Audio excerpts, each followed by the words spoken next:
don't get me wrong, the Ukrainian military has a lot of problems.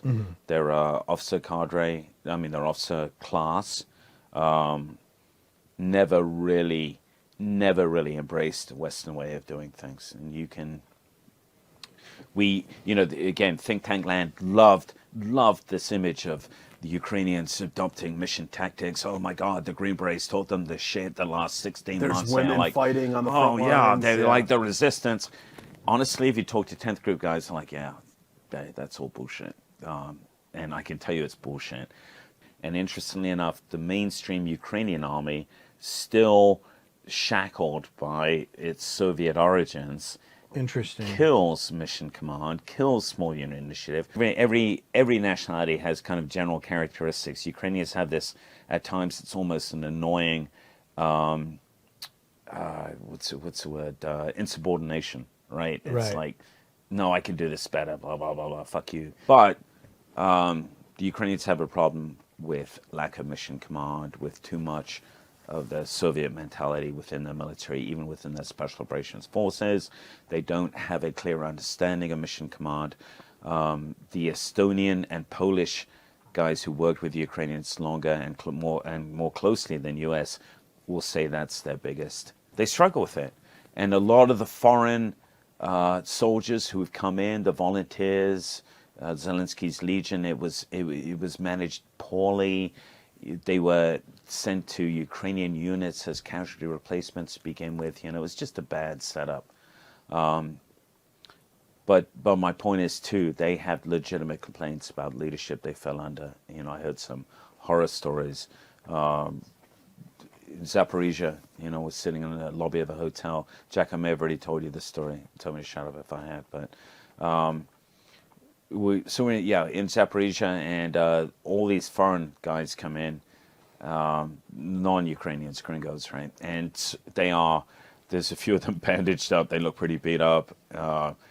And we start talking to them, all good guys, Americans, Brits from the main group. There was some Finns, Scandinavians, and they had formed basically a company in the Azov.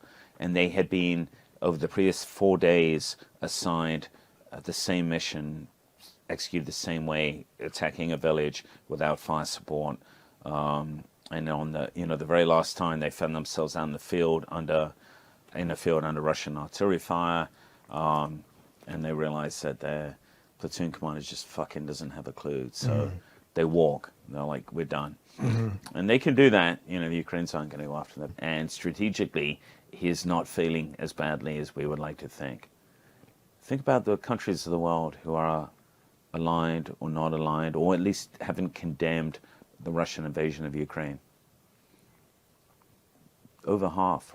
Yeah. Right? So, we can stomp our feet and yell and scream, but it's almost as though Putin is very carefully excising the United States from the global. Well, and there are people who think that our whole strategy in Ukraine isn't to help Ukraine win. It's just to bleed Russia. To bleed Russia. Yeah. And I have no problem with that. We can get all emotional about Ukraine, this and that, but Ukraine has a lot of fucking answers to Ukrainian, government, bureaucracy, military. It's a corrupt, fucked up society. So I'm not a big fan of Ukraine. Eating Russia dry, but it's Ukrainian blood. Like there are actually people who are bleeding. Yeah. So exactly. So if you are weird enough to think that human life is equal regardless of nationality, a very extraordinary point of view. There are, and the Ukrainians are in violation of the Hague Convention. There is a, I forget the exact phraseology, but it is, we looked at this closely, and it's, there should be no filming of, the phrase, the terminology is bringing attention, blah, blah, blah, blah, to media. And yes, the Ukrainians are violating that, absolutely. They're filming of a number of things that they're doing with POWs is violating the law. we as U.S. trainers absolutely will distance ourselves as soon as anyone shows us a video of killing Russians prisoners. We're like, okay, that you have just fucking disqualified you and your whole unit for us being a touch point. Yeah. And we've been showing those videos plenty of times. So Yeah. my point is, it's a very, very dirty war, and Ukrainians are committing plenty of violations of law of armed conflict, and we need to not accept what they're doing, Right. but call that out. Right.